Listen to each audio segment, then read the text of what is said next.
buy on dips? That's what we're hearing from some investors. Benchmark stock indexes in Japan, Hong Kong and Singapore have fallen as much as 12% from one-year highs. Our next guest says maybe you should think again. Nikhil Srinivasan is the Asia-Pac Chief Investment Officer of Allianz Investment. He helps to oversee about $30 billion. Nikhil, good to have you with us. I mean, you've said earlier that perhaps it's too early to be buying on dips. With the gains we're seeing today, I mean, does it change your view at all? Haslinda, no. You see, if you look at technicals, there was a bounce due anyway. You've had markets falling almost in a straight line for a very long time, or a few days, couple of weeks, and I think that means you're going to have a reversal at some point. And so what you're seeing today, whether it's on the euro, Asian markets, commodities, you see essentially a reversal, a short-term reversal. So could you buy today and make some money? Sure, you can. But does it sort of equate with the strategy of last year where people bought 2 or 3 times the market dropped 5 or 6%? I'd say no. More losses to come? What kind of correction? How deep will this correction be? Putting me on the spot. I think the point really is this. You have to ask yourself the question as an investor, what's changed? When we were buying dips in the fourth quarter of last year, certain things hadn't happened. Let me go through some of them. One, Greece. No one knew what was happening in Greece in the fourth quarter. Things were happening there. I think it's only in the last few weeks people have realized that Greece is a problem. Not because it's a big country, because it's Eurozone. So that's a problem for the euro, and that's a problem for risk. Second, China. Everyone was feeling very sanguine about China going into fourth quarter. Now you've got tightening measures in China. That makes people nervous as well, because it's very clear the authorities want to let the steam out of the market, the economy really, especially going into the second half of this year. Third, U.S. bank policy. Suddenly you've got the Volcker rule coming up. Nobody knows where this is going to end, but this creates uncertainty for the banking sector in the U.S.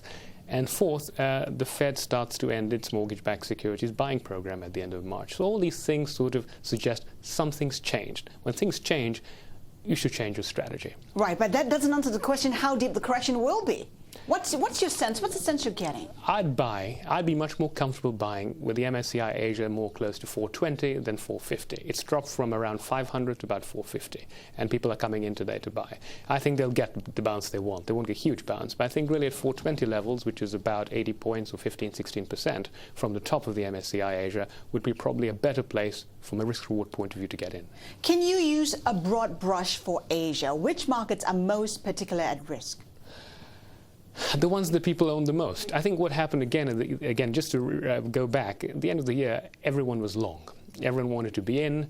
No one wanted to be where they were last year. Last year, it was all about, people missed some of the rally, people underperformed, whether they're hedge funds, long-only funds. This year, nobody wanted to underperform. So everybody was there. Everybody was long. The brokers were egging them on. Even, the smart money was saying, well, there'll be a correction in the second half, which I always wonder how they can predict these sort of things. I don't have a crystal ball. But I think with people being long, the markets where they're really long are the ones most vulnerable. I think people were very bullish on North Asia. I think Korea has come home to roost. Korea has corrected. I think people were bullish on Taiwan. I think people have been very bullish on Indonesia. So I think markets where there's been a lot of activity is where people are going to have to sell off and then maybe come back, but not as aggressively. Okay, so risk appetite. When do you expect, or what will it take for the risk appetite to come back, to rebound? It's not going to be the same this year. I know I'm disappointing you in my answers, but it's not going to be the same this year. Last year you bought in March or April and you held through the year and you made good money, although most of the money was made by September, October. This year, if you buy now in January and you hold it till the end of the year, you probably won't make much, maybe up 5, up 10, or down 5, down 10. The opportunities are going to be trading the market. These are going to be range-bound markets this year. So they're going to be periods of time where you're going to be able to buy the market and make 30%. And so intra-year, you're going to see a lot of excitement. But year on year, Jan to December, it's going to be a bit dull. Just looking at those 2 points. But in between, you get a lot of excitement. So dull, and you're not too upbeat about stocks. Where should we be investing then? Where do opportunities lie? Stocks themselves are not unattractive, but you have to be a little more selective. You've got to stop buying the cyclicals or sell them into strength. You've got to buy yield. You've got to buy slightly defensive stuff. I mean, things that are boring. You've got to look at small caps in countries where they're interesting, Singapore, Thailand, perhaps. Look for yield wherever you can. Buy bonds if you have to buy bonds. I think if you can buy bonds, again, buy bonds on a sell-off. I think buy local currency bonds. I'd buy bonds in India, Indonesia, again on a sell-off.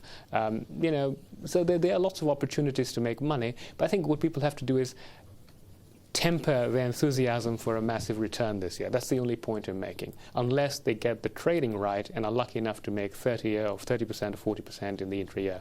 Utilities as well, one sector that you like. Yeah, why not? Where? Korea.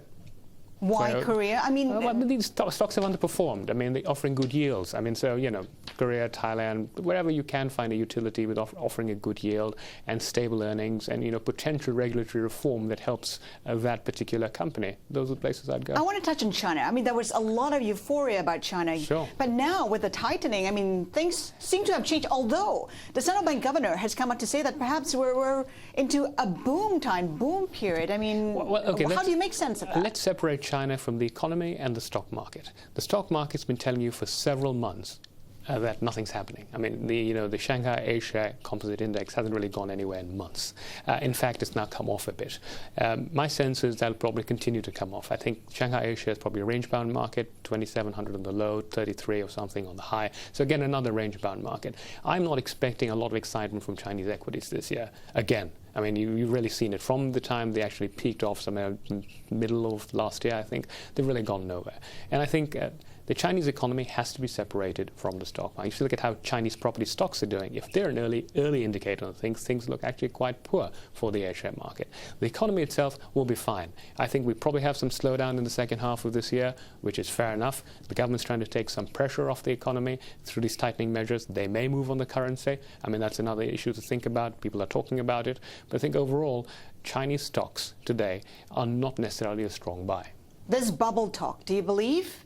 In 15 seconds. We're running out of time before we get back to the next section. Yes and no.